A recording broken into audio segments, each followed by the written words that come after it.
Building muscle is hard, but knowing what factors go into it can simplify the process and make it seem like a piece of cake. Today I'm going to show you the steps you can take to start or enhance your muscle building journey to optimize your gains. Everyone knows in order to build muscle that you have to work out, but there are other factors that go into putting on size and seriously optimizing the process. In terms of working out, if you are a beginner, just get to the gym. The hardest thing for newcomers to the gym is literally just starting. And no, people are not going to judge you if you don't look like prime Arnold Schwarzenegger your first time in the gym. Every single person there had to start somewhere just like you. My best advice to you is to just stay consistent. If you don't know what workout to start in the gym, start with resistance training, as this will benefit raw muscle growth the most. There are many creators out there that have great videos on good routines, and trust me, keep it simple when you start. As for the people who want to fully optimize their time in the gym, work with resistance training using your preferred machines,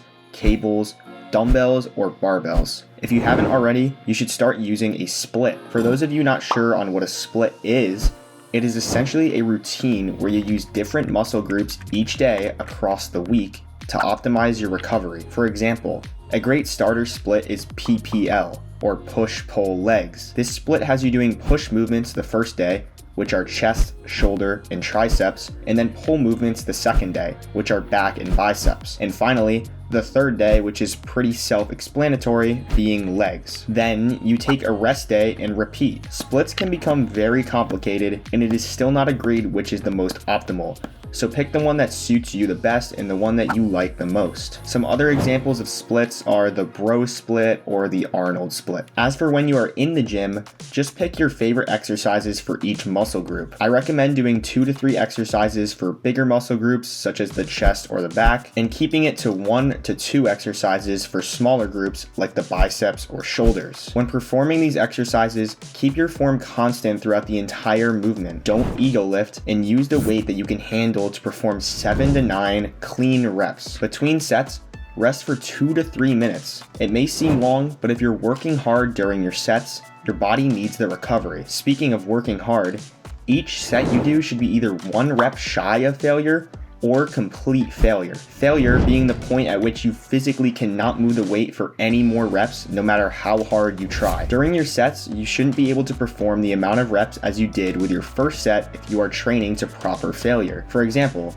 doing dumbbell bench, in your first set you perform 9 reps, your second set you should only be able to do 7 to 8 reps, or else you didn't take the first set hard enough. Every time you go into the gym, you should aim to improve on one thing compared to the last time. This could be more reps, better form, more weight, or anything else you want to optimize throughout your movements. This is called progressive overload, and if you aren't improving something each time you go to the gym, nothing will change in the long run. With your training, keep in mind you should be giving it your absolute all. Show up to the gym ready to push your body as hard as you possibly can, and if you do this, you will stimulate lots of growth. But like I said earlier, working out is only a small percentage of what you need to build muscle. If you simply just work out and do not care about any other factor, you will not experience any growth. One of the most important factors that I'm speaking of is your diet, specifically your protein intake. Protein is what repairs your muscles after the damage that is caused during your workout. The optimal amount of protein to ingest daily, even on rest days, is about 1 gram per pound of target body weight. So if you weigh 130 pounds and you want to be 160 pounds, you should be eating 160 grams of protein per day. While protein is super important in your diet, there are other things you can optimize within your diet that many people ignore. For example, the types of foods you are eating. Sure, you can gain muscle by eating McDonald's every day if you're getting protein and enough calories, but you're going to number 1, feel horrible, and number 2, your hormones will suffer. And testosterone being a super important hormone for muscle building, and somebody with 1000 nanograms per deciliter of testosterone is definitely going to build muscle more efficiently than somebody with 300 nanograms per deciliter. I recommend you eat whole foods and plenty of healthy fat and carbohydrate sources to optimize this. Now, testosterone is not simply just diet. and that would be too much to discuss in this video.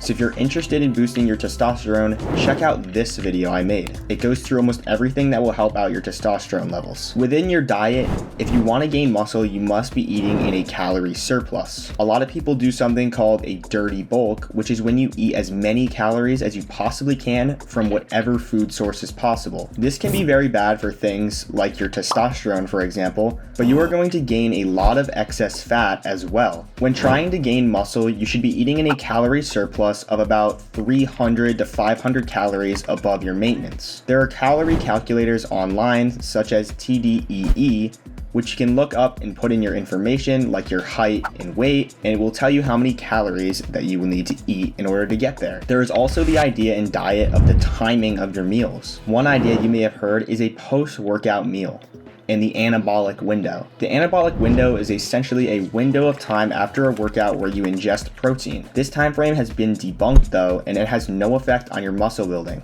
Now, I would still recommend eating a high quality meal after your workout, as your glycogen levels will be low and you will probably just be hungry in general. The only important timing in your diet is a pre-workout meal. Even then, it isn't super important or required, but eating something before your workout can be beneficial for the amount of energy you have during the workout, and it may allow you to perform better in the gym. And this shouldn't be some massive meal before your workout, and that may even hinder your performance.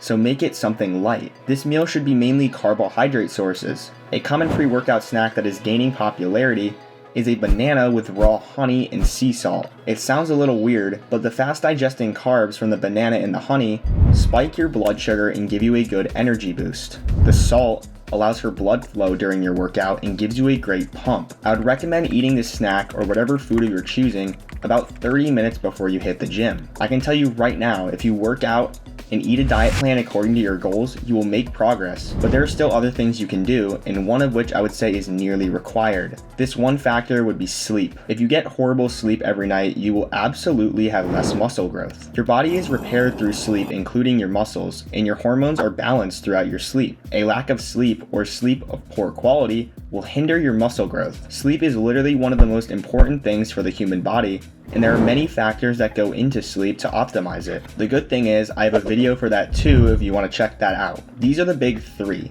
Hit very hard, consistent workouts, eat a diet with plenty of protein and whole foods, and get plenty of high quality rest. If you are a complete beginner in the gym, stick to these. If you're looking to optimize your growth as much as possible, stick around for some more very specific tips. The next up would be water consumption.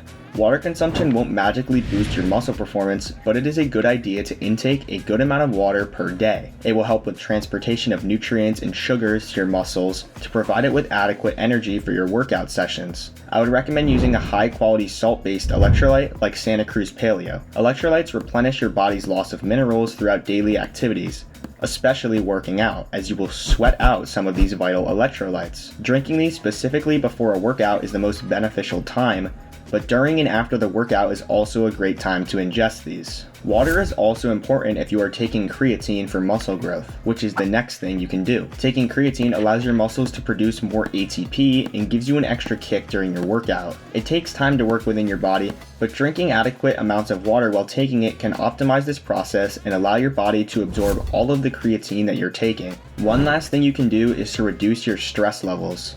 This is something I recommend to everyone regardless of if you even work out or not. Stress can alter your hormone levels, worsen your recovery, worsen your sleep, and ruin your energy levels. And these can lead to worsened muscle growth. Building muscle is simple if you stick to a plan. I hope this video helped beginners in the gym start their journey, and intermediates enhance their journey. Stay disciplined following these tips and you will look like Chris Bumstead in no time. Well, maybe not that big. Take care, everybody.